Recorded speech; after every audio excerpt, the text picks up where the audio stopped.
ਪੰਜਾਬੀ ਪਿਆਰਿਓ, ਜੀਵਨ ਜੋਗਿਓ, ਜੁਗ ਜੁਗ ਜੀਵੋ।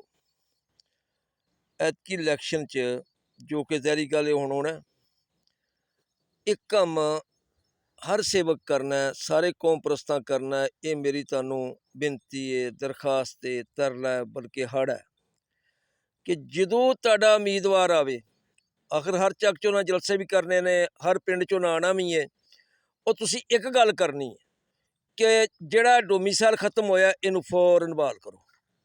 ਇਹ ਤਾਂ ਕੋਈ ਏਡਾ ਵੱਡਾ ਮਸਲਾ ਨਹੀਂ ਨਾ ਕਿ ਜਿਹੜਾ ਨੇ ਇਸ ਵਾਸਤੇ ਇਹਨਾਂ ਨੂੰ ਬਹੁਤ ਕਰਨਾ ਪਏਗਾ। ਇੱਕ ਆਰਡਰ ਨਾਲ ਇੱਕ ਮਿੰਟ ਵਿੱਚ ਜਿਹੜਾ ਇਹਨਾਂ ਨੇ ਕਬਾੜਾ ਕਰਕੇ ਰੱਖ ਦਿੱਤਾ ਸਾਡਾ, ਉਹ ਜਿਹੜਾ ਨਾ ਉਹ ਬਹਾਲ ਕਰੋ। ਉਹਦੀ ਦਲੀਲ ਤੇ ਆ ਜੇ ਕਿ ਬਾਕੀ ਸੂਬਿਆਂ ਨੂੰ ਵਿੱਚ ਜ਼ਰੂਰਤ ਨਹੀਂ ਕਿਸੇ ਦੀ ਪਈ ਕਿ ਖ਼ਤਮ ਕਰੇ, ਕਿਉਂਕਿ ਉਹਨਾਂ ਨੂੰ ਅਕਲੀਅਤ 'ਚ ਬਦਲਣਾ ਐਡਾ ਸੌਖਾ ਨਹੀਂ। ਅਤੇ ਸਾਡੇ ਅਜ਼ਲੀ ਦੁਸ਼ਮਣ ਜਿਨ੍ਹਾਂ ਹਜ਼ਾਰ ਸਾਲ ਸਾਨੂੰ ਲੁੱਟਿਆ, ਉਹ ਸਾਡੇ 'ਤੇ ਮੁਸੱਲਤ ਕਰਨ ਲੱਗੇ ਨੇ। ਅਫਗਾਨੀ ਜਿਹੜਾ ਨਾ ਉਹਨਾਂ ਨੂੰ ਅਕਸਰੀਅਤ 'ਚ ਬਦਲ ਕੇ ਅਤੇ ਸਾਨੂੰ ਅਕਲੀਅਤ ਕਰਨ ਲੱਗੇ ਨੇ। ਇੱਕ ਸਿਰਫ ਸ਼ਨਾਖਤੀ ਕਾਰਡ ਦੇ ਸਿਰ 'ਤੇ ਉਹ ਪੂਰੇ ਪੰਜਾਬ ਦੇ ਵਾਰਸ ਬਣਾ ਦਿੱਤੇ ਗਏ ਨੇ। ਇਹ ਚਲਾਕੀ ਨਹੀਂ ਤਾਂ ਹੋਰ ਕੀ ਹੈ। ਅਮਰੀਕਾ ਤੁਹਾਨੂੰ ਆਖਿਆ, ਹੋਰਾਂ ਮੁਲਕਾਂ ਕਈਆਂ ਆਖਿਆ ਇਹਨਾਂ ਨੂੰ ਕਰੋ, ਜਿਹੜੇ ਇੱਥੇ ਪੈਦਾ ਹੋਏ ਨੇ ਅਫਗਾਨੀ, ਇਹਨਾਂ ਨੂੰ ਜਨਾਬ ਇਹਦਾ ਦਿਓ, ਨੈਸ਼ਨੈਲਿਟੀ ਦਿਓ। ਉਦੋਂ ਤੁਸੀਂ ਇਨਕਾਰ ਕੀਤਾ, ਔਰ ਦੇਣੀ ਵੀ ਨਹੀਂ ਚਾਹੀਦੀ। ਕਿਉਂ ਦਈਏ? ਇਹਨਾਂ ਦੇ ਪਿਓ ਦਾ। ਅੱਛਾ, ਹੁਣ ਇੱਕ ਬੰਦੇ ਨੇ ਨਿੱਕੇ ਜਿਹੇ ਇੱਕ ਫੈਸਲੇ ਨਾਲ ਕਬਾੜਾ ਕਰਕੇ ਰੱਖਤਾ, ਸਾਡੇ ਬੰਦਿਆਂ ਨੂੰ ਪਤਾ ਹੀ ਕੋਈ ਨਹੀਂ।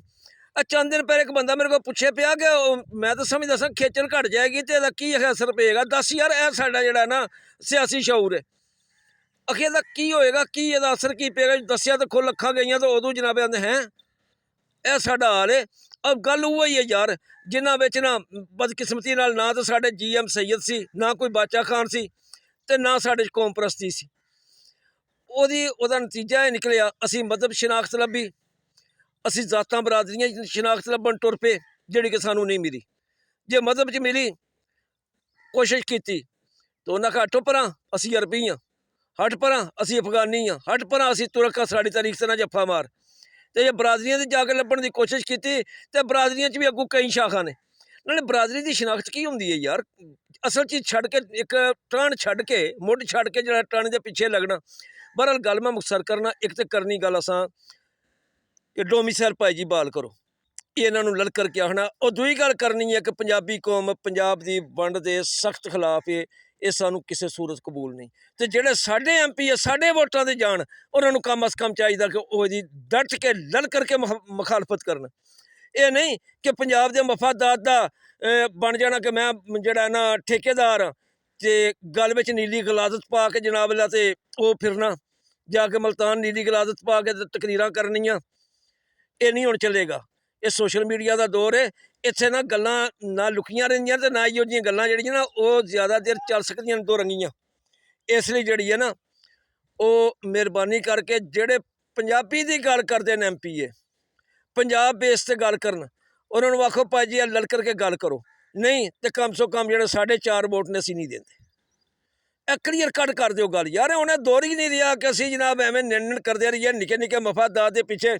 ਕੋਈ ਬੱਚੇ ਦੀ ਨੌਕਰੀ ਹੈ, ਕੋਈ ਜਨਾਬ ਹੋਰ ਕੋਈ ਥਾਣੇ ਕਚਹਿਰੀ ਦਾ ਕੋਈ ਮੁਕੱਦਮਾ ਰੁਕਿਆ ਆ, ਇਹਨਾਂ ਪਿੱਛੇ ਬਿਲਕੁਲ ਨਾ ਇਤਨਾ ਵੱਡਾ ਸੌਦਾ ਨਾ ਕਰਿਆ ਜੀ। ਇਹ ਦੋ ਗੱਲਾਂ ਅਸਾਂ ਜ਼ਰੂਰ ਕਰਨੀਆਂ ਨੇ।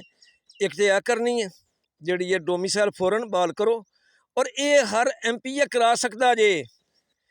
ਇਹ ਕੋਈ ਏਡਾ ਵੱਡਾ ਕੰਮ ਨਹੀਂ ਹੈ। ਸਿਰਫ ਨਾ ਇੱਕ ਆਵਾਜ਼ ਉੱਠਣੀ ਚਾਹੀਦੀ ਇਹਦੇ ਖਿਲਾਫ ਕਿ ਬਹਾਲ ਕਰੋ ਤਾਂ ਹੋ ਜਾਏਗਾ ਬਹਾਲ।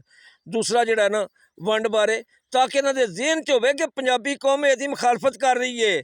ਪੰਜਾਬੀ ਕੌਮ ਨੂੰ ਇਹ ਬਾਰੇ ਨਹੀਂ, ਸਾਨੂੰ ਪਤਾ ਸਾਡੇ ਦਰਿਆ ਖੋਣ ਲੱਗੇ ਨੇ, ਸਾਨੂੰ ਪਤਾ ਸਾਡੀਆਂ 60% ਨੌਕਰੀਆਂ ਜਿਹੜੀਆਂ ਨੇ ਗੈਰ ਪੰਜਾਬੀ ਕਾਬੂ ਕਰਨ ਲੱਗੇ ਨੇ। ਉੱਥੇ ਦਾ ਲੋਕਲ ਪੰਜਾਬੀ ਨਾਮੁਰਾਦ ਨਹੀਂ ਸਮਝਦਾ ਪਿਆ, ਕਿਉਂਕਿ ਉੱਥੇ ਕੌਮ ਪ੍ਰਸਤੀ ਨਹੀਂ ਸਾਡੇ 'ਚ। ਉਹ ਸਮਝਦਾ ਪਿਆ ਖਰੇ ਇਸ ਨਵੀਂ ਸ਼ਨਾਖਤ ਨਾਲ ਮੈਨੂੰ ਕੋਈ ਫਰਕ ਹੀ ਨਹੀਂ ਪੈਣਾ। ਭਾਈ ਜੀ ਤੁਸਾਂ ਤਾਂ ਇਕਬਾਲ ਨਗਰ ਤੋਂ ਲਾਸ਼ਾਂ ਤੁਹਾਡੀਆਂ ਵਸੂਲ ਕਰਨ ਜਾਇਆ ਕਰਾਂਗੇ ਅਸਾਂ, ਤੁਸੀਂ ਕਿੱਥੇ ਭੁੱਲੇ ਹੋ? ਖੈਰ ਹੁਣ ਉਹ ਵੀ ਸਮਝਦੇ ਪਏ ਨੇ, ਕੁਝ ਬਦਲ ਰਹੇ ਨੇ। ਪਿਛਲੇ ਦਿਨਾਂ 'ਚ ਉੱਥੇ ਦੇ ਇੱਕ MA ਨੇ ਜਿਹੜਾ ਉਸ ਵੀ ਲਲਕਰ ਕੇ ਬਿਆਨ ਦਿੱਤਾ, ਅਤੇ ਅੱਲਾ ਖੈਰ ਕਰੇਗਾ। ਠੀਕ ਹੈ ਭਾਈ, ਇਹ ਦੋ ਗੱਲਾਂ ਦੇਣ 'ਚ ਰੱਖਣੀਆਂ ਨੇ। ਜੀਵੇ ਪੰਜਾਬ, ਸਦਾ ਜੀਵੇ।